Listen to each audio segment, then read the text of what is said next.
Hello and welcome to Tap That MTG, the show where we tell you everything we know about Magic the Gathering that's probably wrong, but fun to talk about. I'm Leslie, I'm Shauna. and we are bringing you another pre-con deep dive today. In our videos, we like to go through all of the decks in the or all of the decks in the card, all the cards in the deck, and talk about what the deck is meant to do and how to use it wisely. If you wait till the end, we have a few tweak suggestions that we've Mhm. come up with that we think might make the deck even better. But first, we're going to talk about what this deck is meant to do, and that's going to be Shauna. Alrighty, so this deck is called Blame Game, and that is definitely what this deck is all about. It's like blaming everyone. You guys all fight each other. You did that, you did it, you did it, you did it. And then you just sit back and watch them kill each other, and you Mm-hmm. just get to attack at will on your own turn. So it's very much a political kind of deck, which Leslie likes. It's I Boros do. colors, so red and white, and it's all about goading mostly. But so, like I said, making the other players attack each other, and you just watch and laugh at them. So Yes, very you fun. do. Yes. So Nellie here, Nellie Borka, impulsive accuser. She's a detective that says, I suspect you, even when it's not necessarily that person. She's a Mm-hmm. 2/4 with vigilance. And whenever she attacks, you suspect a target creature. So suspect means that you say that that creature has menace and can't block. So that's what you're saying. And then you goad all suspected creatures. So you're going to be pointing fingers and say, okay, now you have to attack. Because that's what goading is. They have to attack, Mm-hmm. Your but not opponents. you. Yeah, they Yeah. can't attack you. And then it says whenever one or more creatures an opponent controls deals combat damage to one or more of your opponents, you and the controller of those cards get or creatures get to draw a card. So that is another benefit there. For them attacking, you get a card, they get a card, everyone gets a card. So that's again the political piece there. And then we've got Feather. She's the other commander for this deck, and she is a legendary angel with flying and lifelink 4/3. Whenever you cast a non-creature spell that targets only her, you get to choose any number of other creatures that spell could target and pay 2 for each of those creatures. And if you do, you get to copy that spell. We'll explain Feather a little bit more Yeah. later on, I think. Yeah. Yeah. Yeah. Yeah. So that's the deck in a nutshell. Leslie's going That's to the tell us a little deck. bit about the breakdown of The this deck. breakdown. Yes, we like to talk about the mana curve, the types, so you know kind of where your deck is at. Mm-hmm. This has a very low mana curve, which means that we have a lot of cards that are easy to cast, low mana cost. So 0 to 1, we have 5 cards in that category. 2 mana cost, we have 13. 3 mana cost, we have 15. 4 mana cost, we have 12. So that's the majority of the deck. And then Mm-hmm. in 5 and 6 plus, we have 7 and 11. So really good, fast, easy to get out cards. It will mean that you are probably left without cards in your hand, but we'll talk about that as we go too.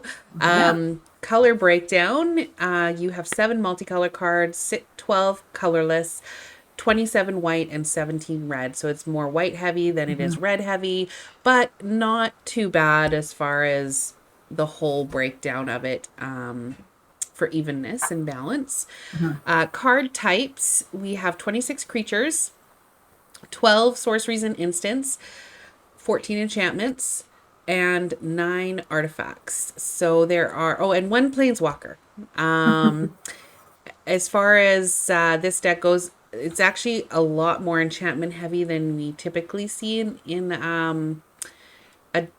in any commander deck.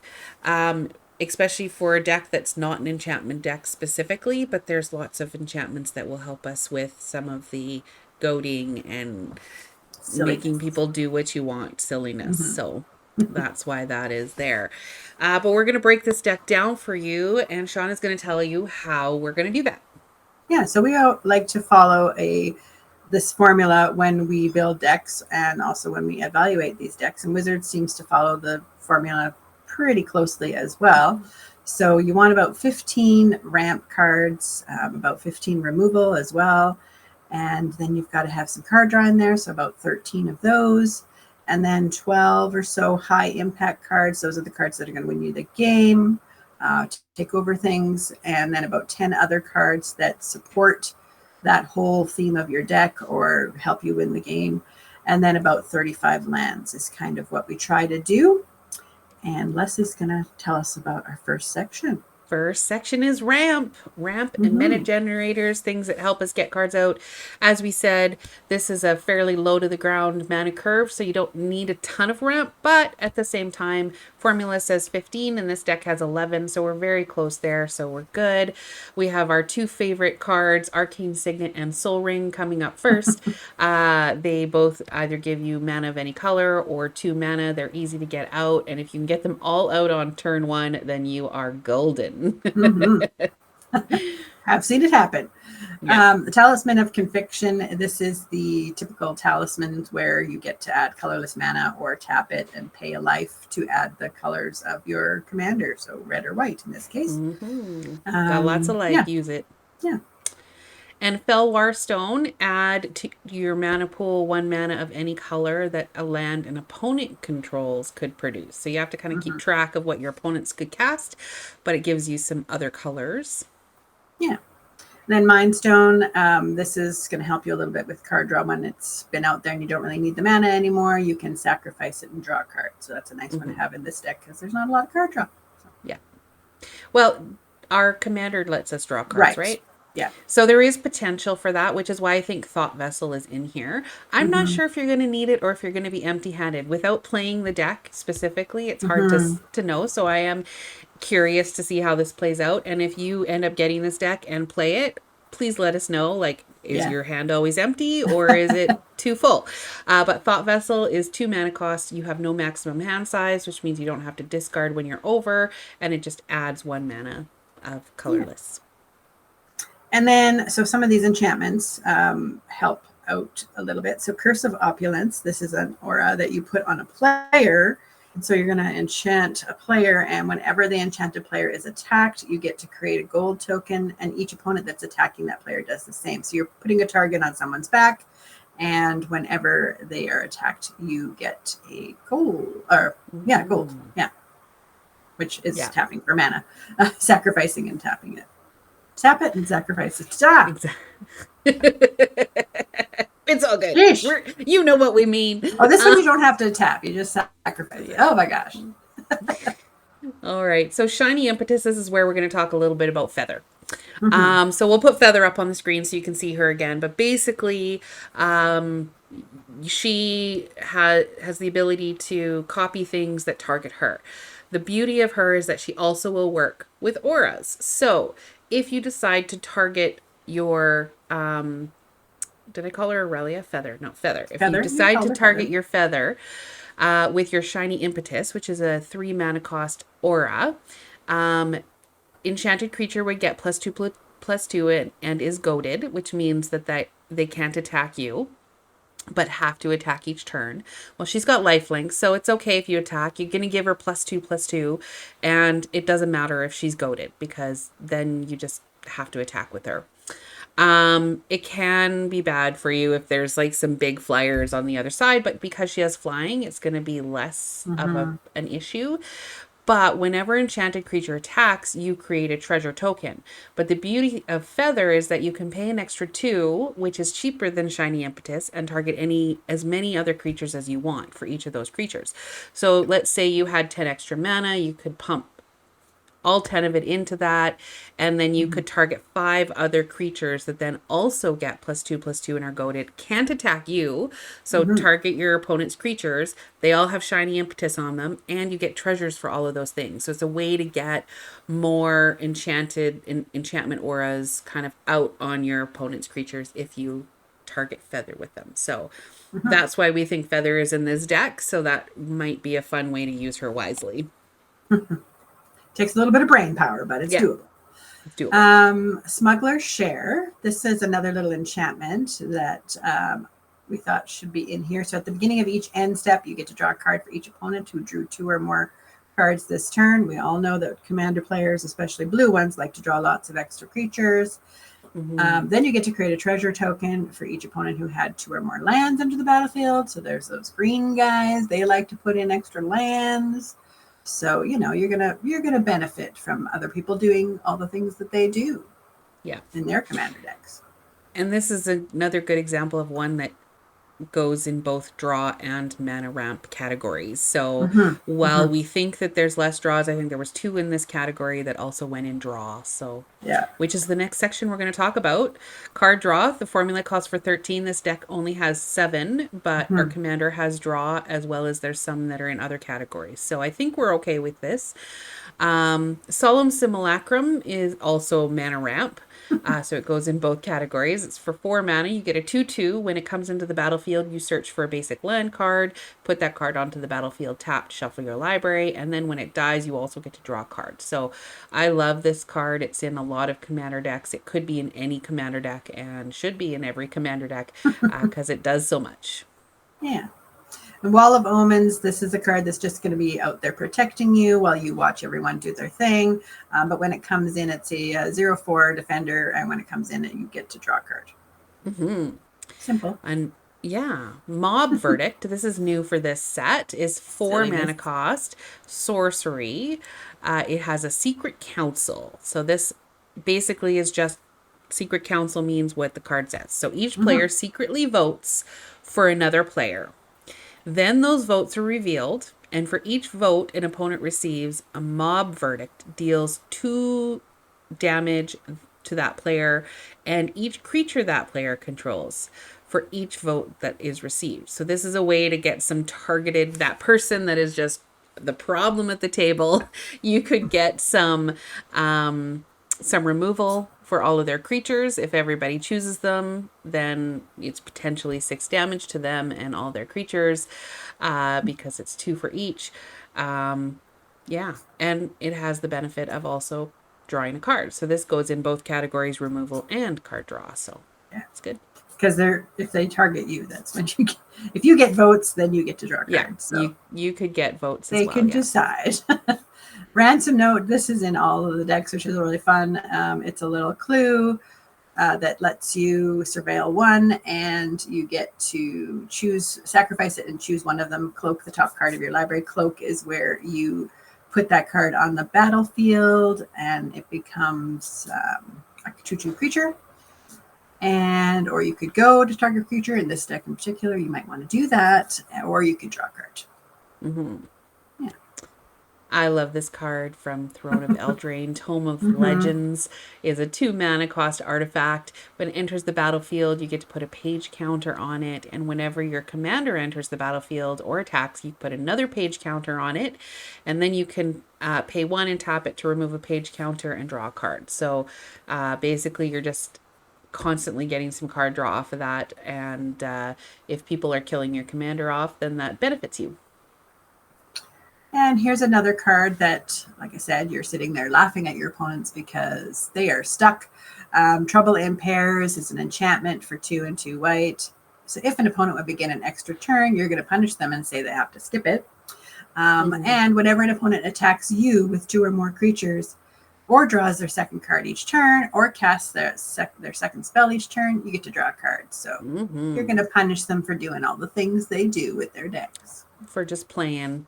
And there's that one, well, there's a couple decks in there that have a lot of like drawing your second card or a lot of drawing so that you can low to the ground with Surveil, that if you're playing against the other ones in this, that this will really benefit. So Lauren of the Third Path, another beautiful person with a book. We love it. She's a human artificer 2/1 with vigilance, and when she enters the battlefield, you get to destroy up to 1 target artifact or enchantment. So she is removal, but she has the added benefit of at any point you can tap her and target opponent each draw a card. So again, one of those political cards that helps out you as well as somebody that you want to be a friend with. And let them draw a card and you draw a card, and you're probably going to use that quite a bit. So and you could use it to take like the shiny impetus or something off of Feather when it comes into or whatever, if you want. Then we're on to our removal section. So the formula calls for 15. The deck has 13. Plus, we talk about goading as being removal as well because they have to attack. So chances are their creatures are going to die from attacking. And so the first one we have is Elspeth's Sun's Champion. This is the Planeswalker. It's a 4 loyalty Planeswalker that you pay 4 and 2 white for. And her +1 is you get to create 3 1/1 soldier creature tokens, which is kind of handy. But you probably want the -3 where you destroy all creatures with power 4 or greater. So your stuff is going to be pretty small compared to some of their stuff. And so that's a great way to get rid of it. Her -7 ability is you get an emblem with creatures you control, get +2/+2 and have flying. So suddenly your little guys become big guys. Yeah. Destroy and then make big. Yep, exactly. Agitator Ant. I love this one for a goading deck. It's 3 mana, cost 2/2, but at the beginning of your end step, each player may, so political, you can choose. I will give you a benefit of 2 +1/1 counters on a creature that you control. However, if you choose to do that, you can't attack me. So that's kind of a fun one, and it also helps your opponents out for a bit, and it makes them do your work, which is kill your opponents for you. Exactly. Angel of the Ruins. It is a 5/7 flying angel for 5 and 2 white, so kind of expensive. But when it enters the battlefield, you get to exile up to 2 target artifacts and/or enchantments, which, like we were saying, could be useful in many different ways. Whether it's on Feather or other things, who knows? It's kind of nice to have a big 5/7 flyer as well. But it also has plane cycling, so if you're desperate for planes, you can pay 2 and discard this and go find one. And Boros Reckoner for 3 hybrid mana, which means you can choose either to pay red or white. Is a 3/3. When it is dealt damage, it deals that much damage to any target. And then you can also give it first strike until the end of the turn. So if it's gonna block, then you can just, or if someone blocks it, then you can just do that damage to any target, back to their face, whatever. So they block with a big dude, that is not something that they're going to want to do. And if you use them as a blocker, then they may not want to attack with their big things at you. Otherworldly Escort. It's a 4/3 human detective that has flash, so it can play it on someone else's turn. And when it dies, if it's not a spirit, return it to the battlefield under its owner's control with 4 charge counters on it. And it's a spirit detective, but no longer a human. And you can pay 1 and a white and tap this to remove a charge counter from it and destroy target creature that dealt damage to you this turn. So you can use it to block and get rid of things. And it's fun. Yep. And Steel Hellkite is a lovely creature that could be in the high impact as well, because it's a 6 mana, cost 5/5 with fire breathing. So you pay 2, it gets +1/+0 until the end of turn, but it has this pay X and destroy each non-land permanent with a mana value X whose controller was dealt combat damage by Steel Hellkite this turn. So you're going to get in with damage and then destroy all of their 3 mana cost or 4 mana cost things. It's very, very good at removal. And this Prisoner's Dilemma card is kind of funny. This is a new card, I believe, and is for 3 and 2 red, a sorcery that says each opponent secretly chooses silence or snitch. Then the choices are revealed. If each opponent chose silence, the dilemma deals 4 damage to each of them. If each opponent chose snitch, it deals 8 damage to each of them. Otherwise, it deals 12 damage to each opponent who chose silence. Oh, tricky, tricky. You're going to have to read that one 3 or 4 times. Yes. Yes. Around the table. So, yeah, it's just a mean thing that's going to do damage to people. And you can flash it back for 5 and 2 red. So play it again from your graveyard to end the game, possibly. Yeah, that's great. Promise of Loyalty. Each player puts a vow counter on a creature they control and sacrifices the rest. So it's a nice little board wipe. It includes you, so you only get to keep one thing. However, each of those creatures can't attack you or planeswalkers you control for as long as it has a vow counter on it. So unless there's some way for them to kill it and bring it back. But basically that thing is no longer going to be attacking you, and it's the thing that they wanted to keep. So you're pretty safe from it. I love that one as removal. Mm-hmm. Winds of Wrath. This is a good board wipe for 3 and 2 white. Destroy all creatures that aren't enchanted. You might have your stuff enchanted, like the feather, for example, that we talked about, and they can't be regenerated. Mm-hmm. And then we have comeuppance for 4. It's an instant that you can prevent all damage that would be dealt to you or planeswalkers you control this turn by sources that you don't control. So it's a nice little fog. If damage from a creature source is prevented this way, comeuppance deals that much damage to that creature. If damage from a non-creature source is prevented this way, comeuppance deals that much damage to that source's controller. So if they're trying to get you with some, and there's some that will do it to all creatures as well as to each opponent as well, or each player. So there could be some double damage reflecting back, but this is another I'm rubber, you're glue, whatever you say doesn't bounces off of me and sticks to you card. Oh my god. I just dated myself. Oh my god. You're so funny. Yes, I'm old. Oh god, that's funny. A good point. Seal of Cleansing. This is a little enchantment for 1 and a white that says you can sacrifice this and destroy target artifact or enchantment. So you're just sitting there with it on the battlefield and say, hey, don't use that against me, or I'm going to get rid of your Smothering Tithe because it's annoying.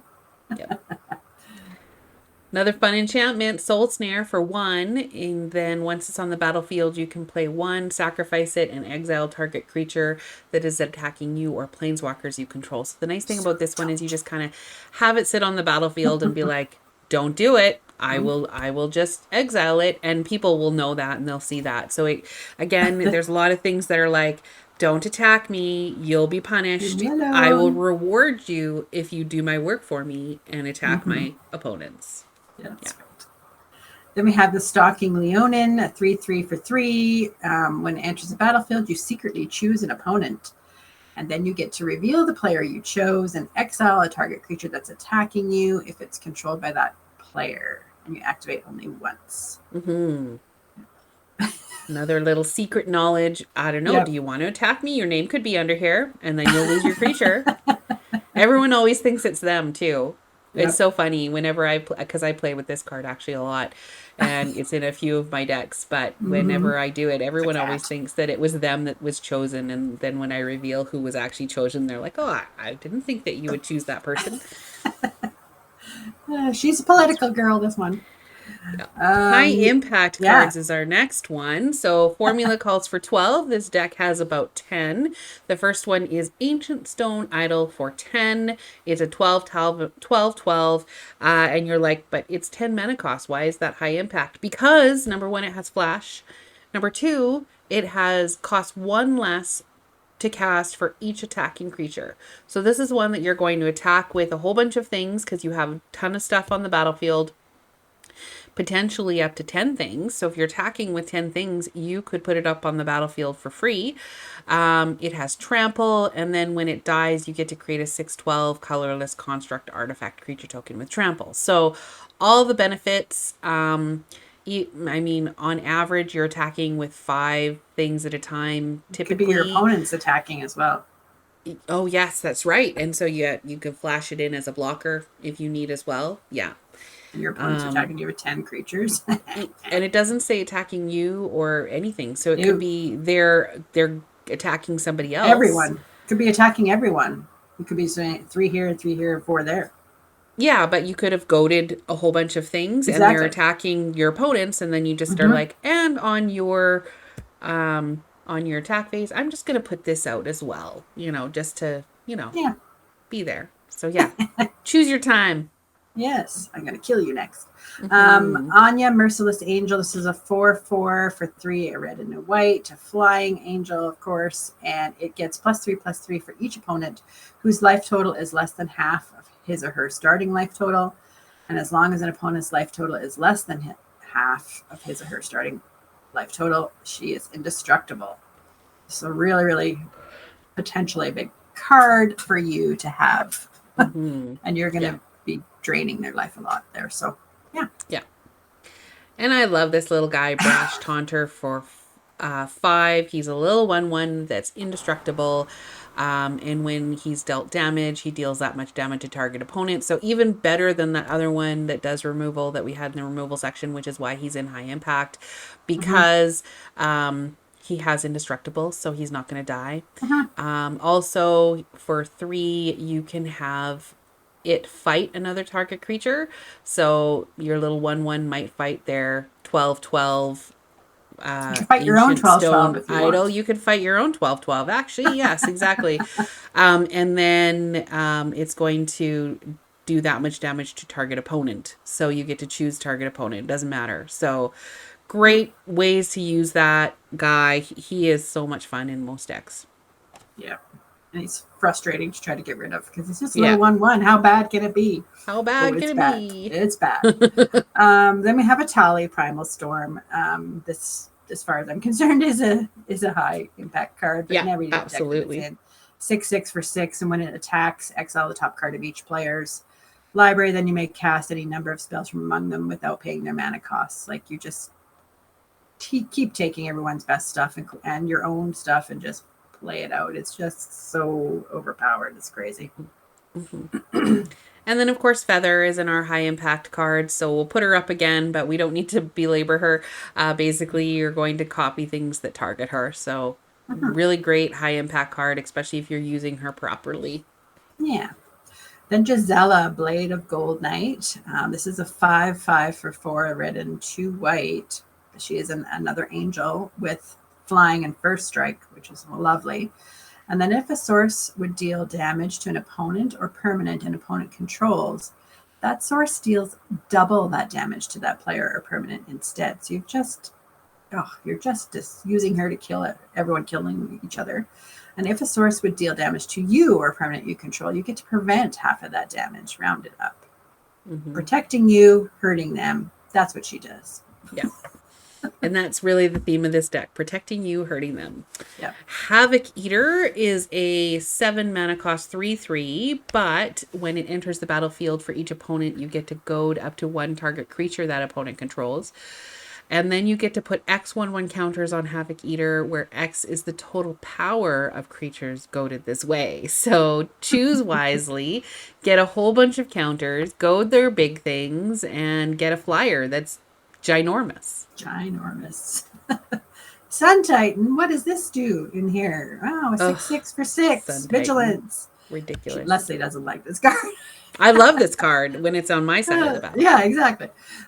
Whenever it enters the battlefield or attacks, you may return a permanent card with mana value 3 or less from your graveyard to the battlefield. So let's get our little things out Lots of things, yeah. again.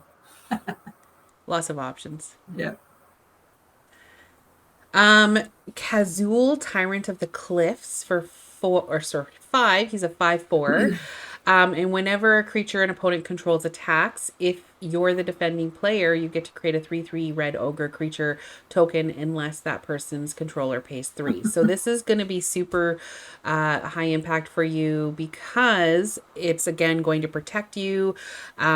For each of those creatures, you get to create a 3/3 ogre, which gives you a lot of things on the battlefield, which then you can actually block with. So they're not going to block with their little things because you're going to get a 3/3 blocker. And even if they attack with their big things, unless they have trample, it's not going to be a big deal because you have all Mm-hmm. these little guys. Plus, they have to pay 3 to stop you from doing that for each of those things. So Yeah. it's pretty crazy for protecting you and creating a big board state for you. Yeah. And the Windborn Muse here, the next card, it's another card similar to that. It's a 2/3 flyer for 3 and a white, and creatures can't attack you unless its controller pays 2 for each creature they control that's attacking Mhm. you. So it's like a back off, Yeah, get away from me card. So yeah. protection is so important Yeah. because people are going to be mad at you by the end of this game. Mm-hmm. Mm-hmm. And then we're on to our support. These are other things that help you support your overall theme of the deck or your high impact cards to just get in for that extra Winning the game, our formula says you should have about 10 of these. This deck has 23, so it's a very theme heavy deck. Yeah. Darian, King of Gildor, is our first one. He's a 3/3 for 6. And whenever you're dealt damage, you put a 1/1 white soldier creature token into play. So if they do damage you, you get some blockers to help you not be damaged next time. Yeah.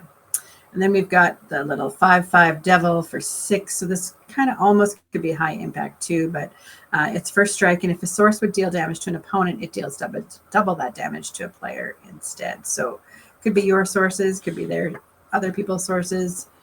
They're going to want to get rid of this guy. Mm-hmm.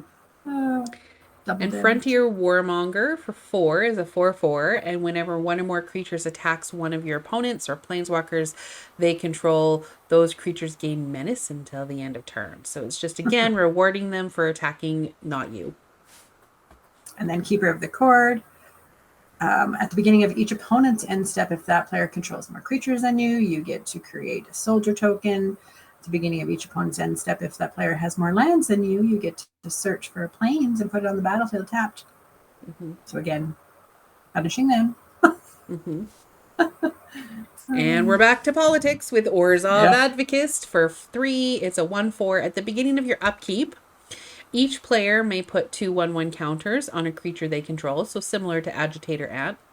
Mm-hmm. If the player does, then creatures that player control can't attack you or planeswalkers you control until the end of next turn. So this one is even better almost than Agitator Ant because it's all of their creatures, not just the one that they put counters on. Yeah. Selfless Squire, it's a 1/1 for 3 and a white. A little expensive, but it has flash. When it enters the battlefield, you get to prevent all damage that would be dealt to you this turn. Oh, sorry. And whenever damage that would be dealt to you is prevented, put that many +1 counters on this dude. That many. Yeah. So yeah. So it's the question that some new players have with this is, so each creature that is attacking you is an instance of damage. We count it all up and we do all the damage at the same time. But if they're attacking with 10 1/1s, that's 10 times that you were dealt damage. So you would get 10 counters. Mm-hmm. So that's the same with the Darian King, where you get a 1/1 soldier for every time you're dealt damage. So just a little note there. Vengeful Ancestor for 4 is a 3/4, and when it enters the battlefield or attacks, you get to goad a target creature. And whenever a goaded creature attacks, it deals 1 damage to its controller. So they can't choose not to attack. They can choose to tap it for something else, which is a way to get around that. But there's a good chance that you're going to goad a whole bunch of stuff and that they're going to kill their opponents while they're killing themselves. So yay! Yay.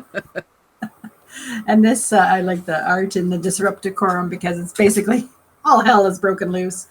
You gold all creatures you don't control. Everybody fights, except me. Everyone fights. It's awesome. Savine Reclamation for 3 is a sorcery. You get to return target permanent card with converted mana cost of 3 or less from your graveyard to the battlefield, which is always great to go straight to the battlefield. And if this spell was cast from your graveyard, because it has flashback, you may copy the spell and choose a new target for the copy. So first time you're going to cast it, get something from your graveyard, and then second time you're going to cast it and get 2 things from your graveyard. It's awesome. And the Spectacular Showdown, again, this is one of those chaos ensues kinds of cards for 1 and a red. It's a sorcery that says put a double strike counter on target creature, then goad each creature that had a double strike counter put on it this way. And you can overload it, which means you pay extra and you get to do it for everything out there. So you could just put a double strike counter on Feather and then copy that onto your rest of your stuff. Onto the rest of your stuff. Or their stuff or whatever. Because, Anyway. Yeah, if they're killing somebody else. Exactly. The next time a source of your choice would deal damage, this is Deflecting Palm, this turn prevent that damage. If damage is prevented this way, Deflecting Palm deals that much damage to that source's controller. So again, I'm rubber, you're glue. Oh, God. And Gideon Sacrifice, it's an instant for 1 white. Choose a creature or planeswalker you control, and all damage that would be dealt this turn to you and permanents you control is dealt to the chosen permanent instead. It's going to save Liliana. Save her. Ah, that was tragic.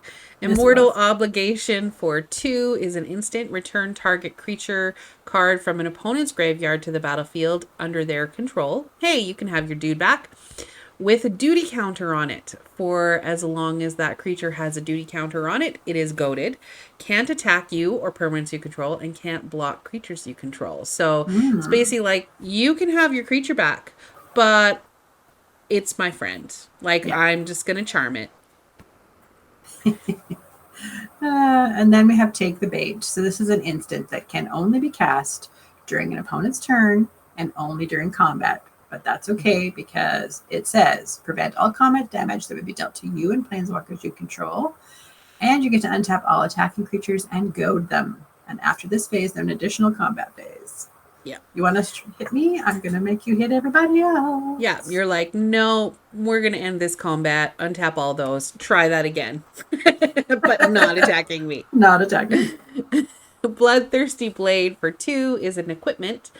Equipped creature gets +2/+0 and is goaded, and you can pay 1 to attach it to target creature and opponent controls. Activate anytime that you cast a sorcery, and you can move this around as long as you want. So you play it, you equip it to one of their creatures, and if somebody else becomes the problem, then you can just pay 1 and equip it to a different creature. Oh, brother. Duelist Heritage. This is a little enchantment. So whenever one or more creatures attack, you may have target attacking creature gain double strike until end of turn. Could be yours. So good for this deck. So good for this deck. Yeah.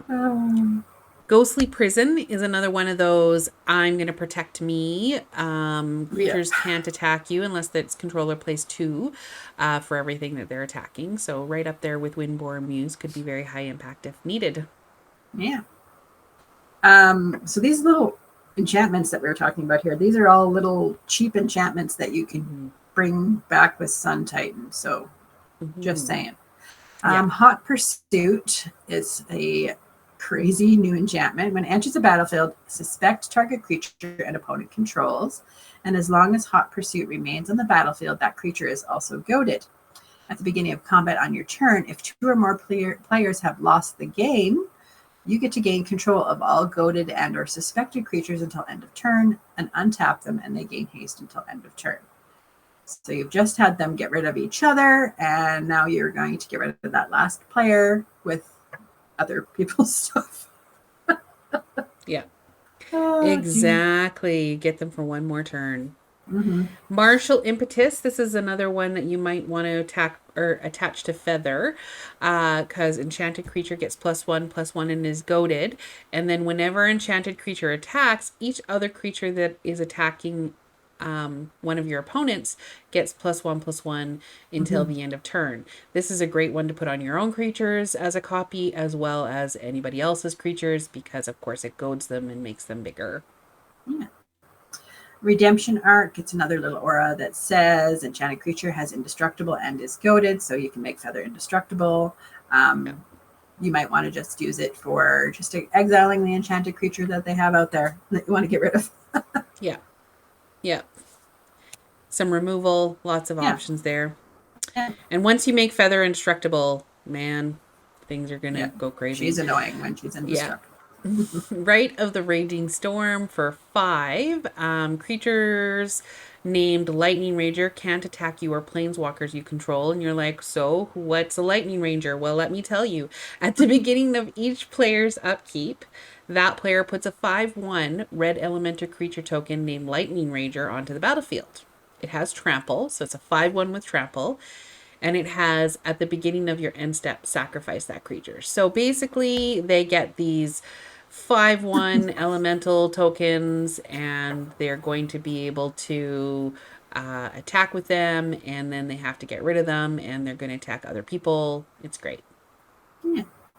Then we have little Vow of Duty for 2 and a white. It's a little enchantment aura that says enchanted creature, and enchanted creature gets +2/+2 and has vigilance and can't attack you or planeswalkers you control.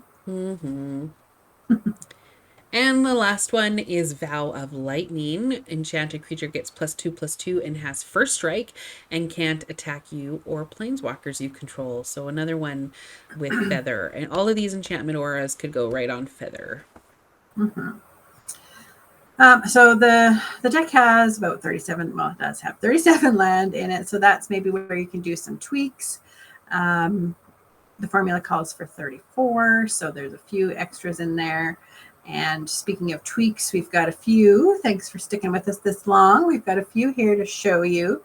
So the first one we have is Baloth Baratil Entertainer, a 2/5 for 5. And creatures your opponents control with power less than this guy's power are goaded. And whenever a goaded attacking or blocking creature dies, you create a treasure. The choose background isn't what you need here, but so it's a good way to buff him up or something and get all their stuff goaded and have a good time. Yep. And Geode Ranger is another great one for goading decks. It's a 6 mana, cost 4/3 that has first strike, which is good in and of itself, but the landfall is where it's at here. Whenever a land enters the battlefield under your control, you goad each creature target player controls. So not just one, not just targeting one, it's each creature. You just get to pick a target player, which is fantastic. Yeah. Then there's Grenzo Havoc Razor. He is a 2/2 for 2 red. Whenever a creature you control deals combat damage to a player, you get to choose one. So this is for every creature you control. Dealing combat damage, you get to go to target creature, or you can exile the top card of that player's library, and you may cast that card for yourself, which is kind of nice. And remember, as we said, we weren't sure if you were going to have cards in your hand or not cards in your hand. It's a little card draw lacking, but we thought that a board wipe that also gets you an investigate token would be great. So No Witnesses is a 4 mana cost sorcery. Each player who controls the most creatures investigates, which is likely going to be you with all the little 1/1s that you're doing. So you get to investigate. And then you destroy all creatures. So sometimes you just need a board wipe, and I think there was only one other board wipe in this. You don't necessarily want board wipes, so this is like, when will you use it? But it is an option if you want more removal in this deck. Yeah. And then Taunt from the Rampart. This is a really good sorcery that you pay 5, but you goad all creatures your opponents control, and until your next turn, those creatures can't block. So they're really, if they're vigilance, you're going to get in and finish the game. Yeah. And this is another one that is takes advantage of your goaded creatures attacking. So for 4 mana cost, it's a 3/4. It's a flyer. All good. When it enters the battlefield or attacks, then you get to go to target creature. And so it's right on theme there. And whenever a goaded creature attacks, it deals 1 damage to its controller. So once again, same as the other one that we were talking about. It they do the work for you and they take damage while they're doing it. So good ad for this deck. Exactly. Convenient Target. This is a little enchantment aura for 1 red that when it enters the battlefield, you suspect enchanted creature. And again, that suspect is where it gets menace and can't block. And enchanted creature gets +1/+1. And then you can return this enchantment from the graveyard to your hand by paying 3 and do it all over again. So what you need to do, that's a good little recursion. Yeah. And of course, every Boros deck needs an Aurelia in it. Yep. So Aurelia, the law above, 4/5. She's a 4/4. She has flying. She has vigilance. She has haste. And whenever a player attacks with 3 or more creatures, you get to draw a card. So that might help with some card draw. Whenever a player attacks with 5 or more creatures, Aurelia, the law above, deals 3 damage to each of your opponents, and you gain 3 life. So hopefully you're attacking with lots of creatures and gaining life and doing damage all at the same time. Yeah. And it's any player. So if they're doing it too, then benefits for you. Every turn. Agris Cost, Spirit of Justice. This is another new card, 2/4 with double strike and vigilance. And whenever he enters the battlefield or attacks, you get to choose up to 1 target creature. And if it's suspected, you exile it. Otherwise, you suspect it. Yeah. So there's a really good way to get rid of their stuff. Yeah. And we thought maybe like some of these suspect cards because your commander takes advantage of suspect. So anything that you can have suspect is good. Meddling Youths is a 5 mana cost 4/5 with haste. Whenever you attack with 3 or more creatures, investigate. So just taking advantage of attacking with lots of things. Sophina, the Spear Sage Deserter, is the 4/4 with Menace for 4. And whenever she attacks, you investigate once for each non-token attacking creature. So this is when you're wanting to attack with lots of stuff and get in there and get some card drawn. Fill up your hand again. Mm-hmm. Mm-hmm. And Wojek Investigator is a nice little angel detective that has come out with this set. So 3 mana cost 2/4, flying and vigilance, which is fantastic and on theme. But at the beginning of your upkeep, you investigate once for each opponent who has more cards in hand than you. So if they do have more cards, then you get some clue tokens, and that's for each opponent. So hopefully you'll get some clues to help you. Yeah. Then we were thinking, what kinds of cards could we add in here if we wanted to use Feather as our commander, or even just to use her more often there. So we've got Due Diligence, which is a new enchantment aura that's for 3. You enchant the creature, and when it enters the battlefield, the target creature you control other than enchanted creature gets +2/+2 in vigilance until end of turn. And your Aurelia, or not Aurelia, your Feather that you're putting this on, she will have +2 and vigilance, which would be really good on her. Mm-hmm. You can copy that and put it on other creatures too. Yeah. The other thing that you might want to do is perhaps you want to do some pacifism. Maybe you don't want to attack with your Feather. So you can put pacifism on Feather, and that would mean that she can't attack or block. And you're like, well, why would you want to do that? But if you copy that, then you could put pacifism on a whole bunch of creatures, which would be great. And we have ways around this, which we'll get to in just a moment. Yeah. So Dreadful Apathy. This is similar to pacifism in that it's enchanted creature can't attack or block, and then you can pay 3 to exile enchanted creature.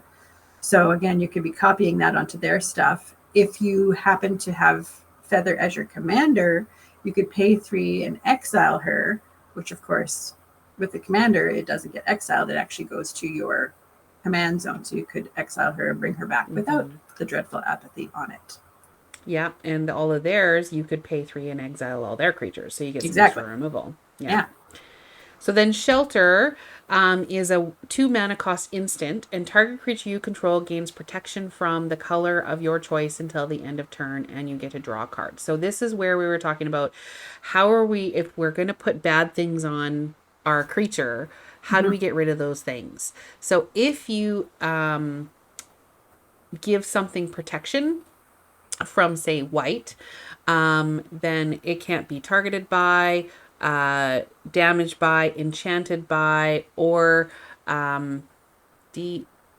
damaged, enchanted, blocked by, or targeted by. So because it can't be enchanted by with protection, if you gave it protection from white, all of your white enchantments would fall off of it. Yeah. So they would they would no longer be enchanting that creature. So, but they would still be enchanting your opponent's creatures. So that's how you can kind of flicker her in or give her protection so that you can get double a whole bunch of other copies of that thing, but no longer worrying about your own creature. Yeah. Unquestioned Authority. This is another one you could put on her. And your other stuff, enchanted creature, when it enters the battlefield, you get to draw cards, a little bit of card draw there, and the enchanted creature has protection from creatures. So that means that they can't be blocked or killed by other creatures. Yeah, which then you could put all on all your creatures. Yeah. Yeah. Also, shield counter might be something you want to add to your creatures, and you get a scry out of it when it comes in, so that might be a good option. Yeah. And Gift of Immortality, this is one that just keeps coming back. So you pay 3 for this enchantment, and when the enchanted creature dies, you return that card to the battlefield under its owner's control, and you get to return the Gift of Immortality to the battlefield attached to that creature. So you're just going to keep bringing it back, putting it on Feather, and giving it to other creatures too if you want. Yeah. Yeah. So, I mean, that's if you want to go with Feather. It does change the deck quite a bit. Yeah. So you would probably only want to do that if you made her your commander, because if she's just in your deck and you're relying on all of those things in her, once she's gone and you can't bring her back, then you have all the stuff in your hand that you're never going to be able to use. Yep. So we recommend not going feather heavy unless you change her to your commander. But that is it for this time. Thank you so much for watching. Please feel free to connect with us on Facebook, Twitter, and Instagram. Oh, sorry, we should call it X now. Oh, yes. We would definitely love to hear how you would tweak this deck. So please feel free to leave comments or reach out to us. We will see you next time. And in the meantime, Tap those magic cards and have fun doing it. Bye, everyone. guys.